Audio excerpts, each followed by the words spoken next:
अच्छा, हमारे पास कीमियो ऑस्मोसिस है ना। अब कीमियो ऑस्मोसिस का लिटरल मीनिंग क्या है? हमारे पास कीमियो ऑस्मोसिस के दो वर्ड्स निकलेंगे ना। एक हमारे पास हो गया कीमो। तो ये कीमो का क्या मतलब है? केमिकल्स, कोई सब्सटेंसेस, केमिकल सब्सटेंसेस जैसे कि प्रोटॉन्स। ठीक है। ऑस्मोसिस मतलब कि मूवमेंट। आई नो ऑस्मोसिस का वर्ड स्पेसिफिक है वाटर के लिए, बट ऑस्मोसिस का क्या मतलब होता है? सब्सटेंसेस का मूव करना। कहाँ से? जहाँ पे वो बहुत ज़्यादा हो, जैसे कि यहाँ पे हाइड प्रोटॉन बहुत ज़्यादा है, उसकी तरफ जहाँ पे प्रोटॉन क्या हो, कम हो। ये भी ऑस्मोसिस होता है ना। फ्रॉम हायर कंसनट्रेशन या higher potential to water. Potential तो वाटर के लिए इस्तेमाल करते हैं हम, but from higher concentration towards the low concentration, यही होता है ना।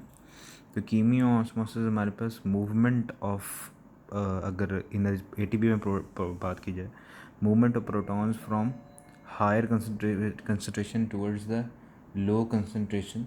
और इसकी वजह से हमारे पास क्या निकलती है? इससे हमारे पास क्या निकलती है? एनर्जी। ठीक है, एनर्जी। वो एनर्जी कौन सी हमारे पास एनर्जी जो प्रोड्यूस होती है वो कौन सी होती है? एटीपी। ठीक है। अच्छा, अब होता क्या है हमारे पास इस तरीके से एक लीफ में मौजूद है ना सर डिफरेंट सब्सटेंसेस। कीमियो ऑस्मोसिस आपने माइटोकॉन्ड्रिया में पढ़ी है और आपने पढ़ी है क्लोरोप्लास्ट में। मैं दोनों जगह समझाता हूँ। अच्छा, हमारे पास फोटो सिस्टम वन है। फोटो सिस्टम वन पे लाइट फॉल करती है हमारे पास, और उसकी क्या होती है? अच्छा, क्लोरोफिल के मैं समझा देता हूँ यहाँ पे। फोटो सिस्टम वन हमारे पास दो टर्म्स हैं। हमारे पास है एक ऑक्सीडाइजिंग एजेंट, एक है रिड्यूसिंग एजेंट। कब हमारे पास फोटो सिस्टम टू वाला जो क्लोरोफिल है वो कब ऑक्सीडाइजिंग एजेंट होगा, कब रिड्यूसिंग एजेंट होगा? जब लाइट फॉल करती है।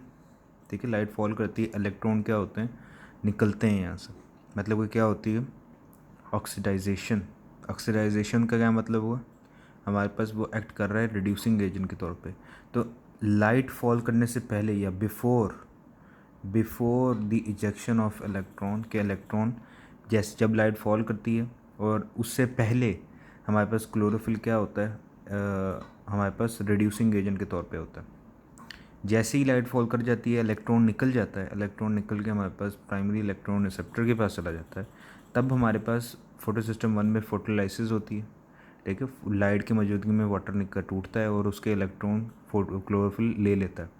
अब इलेक्ट्रॉन उसने गेन किया है, उसने रिडक्शन हुई है, तो आफ्टर आफ्टर जब इलेक्ट्रॉन रिमूव करने के बाद क्लोरोफिल हमारे पास ऑक्सीडाइजिंग एजेंट के तौर पर एक्ट कर रहा होता है।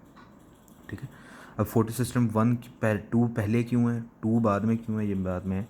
होपफुली आपको मालूम है, नहीं मालूम तो पूछ लेना। अच्छा, अब क्या होता है हमारे पास? इलेक्ट्रॉन निकलते हैं और हमारे पास पहला इलेक्ट्रॉन कैरियर एक्सेप्टर हमारे पास उसके पास चले जाते हैं। वो हमारे पास कौन सा है? प्लास्टोक्यूनॉन।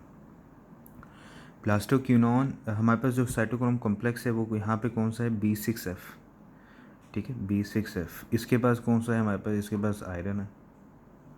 हमारे पास प्लास्टोसायन है, ये इलेक्ट्रॉन कैरियर है, इसके पास है कॉपर। ठीक है। लेकिन प्लास्टोक्यूनॉन हमारे पास एक ना प्रोटीन है, इसके पास कोई मेटल भी नहीं है।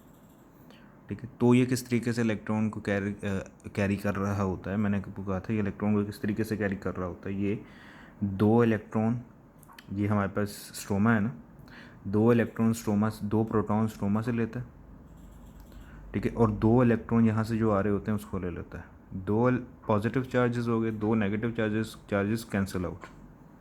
ठीक है, और प्लास्टोक्यूनॉन फिर आगे ये इलेक्ट्रॉन दे देता है प्लास साइटोक्रोम कॉम्प्लेक्स को, और प्रोटॉन भी दे देता है ये साइटोक्रोम कॉम्प्लेक्स को। समझ आ गई? तो इस तरीके से ये विदाउट मेटल इलेक्ट्रॉन को ट्रांसपोर्ट कर रहा होता है। अच्छा, अब साइटोक्रोम कॉम्प्लेक्स क्या करता है? साइटोक्रोम कॉम्प्लेक्स के पास इलेक्ट्रॉन आ गया। अब यहाँ पे सारी की सारी कहानी है। साइटोक्रोम कॉम्प्लेक्स क्या करता है? दो इलेक्ट्रॉन तो इसके पास है ही हैं, लेकिन इसके साथ साथ ये दो प्रोटॉन मज़ीद स्ट्रोमा से पकड़ता है, और टोटल चार प्रोटॉन को क्या करता है? ये पंप करता है हमारे पास थैलेकॉइड स्पेस में। चार किस तरीके से?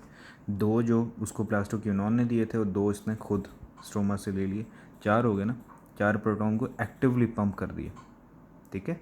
एक्टिवली पंप कर दिया, और इसी वजह से हम इसको कहते हैं कि ये हमारे पास क्यू साइकिल में इन्वॉल्व है। क्यू साइकिल हमारे पास है कि एक ऐसा इलेक्ट्रॉन कैरियर जो कि इलेक्ट्रॉन को भी ट्रांसपोर्ट करे, ये इलेक्ट्रॉन आगे ट्रांसपोर्ट कर देगा प्लस टू साइनिंग को, और प्रोटॉन को भी पंप करे, प्रोटॉन को भी ये क्या कर रहा है, पंप कर रहा है। समझ आ गई, ये क्यू साइकिल में इन्वॉल्व है। अच्छा, अब इलेक्ट्रॉन का ये देखो, मैं आपको समझाता हूँ। इलेक्ट्रॉन को ट्रांसपोर्ट किया जा रहा है ना, यहाँ पे इलेक्ट्रॉन को ट्रांसपोर्ट किया जा रहा है। एक इलेक्ट्रॉन कैरियर से इलेक्ट्रॉन यहाँ आए, फिर इलेक्ट्रॉन यहाँ से यहाँ पर आए। हायर यहाँ पे एनर्जी क्या थी, यहाँ पे एनर्जी ज़्यादा थी इलेक्ट्रॉन की, यहाँ एनर्जी कम थी। क्यों एनर्जी कम थी? क्योंकि इलेक्ट्रॉन की एनर्जी साइटोक्रोम कॉम्प्लेक्स ने इस्तेमाल की प्रोटॉन को पंप करने के लिए। ठीक है, ये सेकेंडरी एक्टिव ट्रांसपोर्ट हुआ है ना यहाँ पे, सेकेंडरी एक्टिव ट्रांसपोर्ट। हमारे पास सेकेंडरी एक्टिव ट्रांसपोर्ट मैंने आपको समझाया था कौन सी ट्रांसपोर्टेशन होती है जिसमें डायरेक्टली एटीपी ब्रेकडाउन नहीं होती, लेकिन हमारे पास एनर्जी यूज़ होती है। ठीक है, तो इसी वजह से यहाँ पे इलेक्ट्रॉन की एनर्जी ज़्यादा है, यहाँ पे कम है, और इलेक्ट्रॉन प्लस साइन इन से हमारे पास फिर फोटो सिस्टम 1 पे पहुँच जाता है। यहाँ पे हमारा बात ख़त्म होगी, क्योंकि ये था इलेक्ट्रॉन ट्रांसपोर्ट करना, एक मॉलिक्यूल से दूसरे, दूसरे से तीसरे, इलेक्ट्रॉन ट्रांसपोर्ट हो गया, इलेक्ट्रॉन ट्रांसपोर्ट चेन हो गया। अब जो हमारा टोटल इसका जो मकसद था वो प्रोटॉन को पंप करना था, प्रोटॉन आ गया। अब उसके बाद हमारे पास जो ये वाली थैलेकॉइड की मेम्ब्रेन है ना, ये मेम्ब्रेन ये इम्परमिएबल है, मतलब कि इम्परमिएबल, ये इम्परमिएबल है इन प्रोटॉन, मतलब कि ये प्रोटॉन यहाँ से नहीं गुजर सकते, यहाँ से भी नहीं गुजर सकते। क्यों? क्योंकि ये इनपरमिएबल है इन प्रोटॉन्स के लिए। इन प्रोटॉन ने सिर्फ और सिर्फ एक स्पेशल स्ट्रक्चर से ही गुजरना होता है, इसको कहते हैं एटीपी सिंथेज। वहाँ से ये गुजरते हैं, और वहाँ से जब ये गुजरते हैं तब ये एटीपी सिंथेज एक मैकेनिज़्म के थ्रू, ये यहाँ पे जो है ना, इसका ये नीचे मोटर लगी हुई है, ये लिटरली ये मोटर सही में घूमती है। ठीक है, ये मोटर घूमती है, और इसे घूमने की वजह से हमारे पास काइनेटिक एनर्जी हमारे पास कन्वर्ट हो जाती है केमिकल एनर्जी में। ठीक है, इसके घूमने की वजह से केमिकल एनर्जी हमारे पास काइनेटिक एनर्जी कन्वर्ट होती है केमिकल एनर्जी में। केमिकल एनर्जी कौन सी? एटीपी। हमारे पास एटीपी जनरेट हो जाती है, कीमो ऑस्मोसिस हो गई।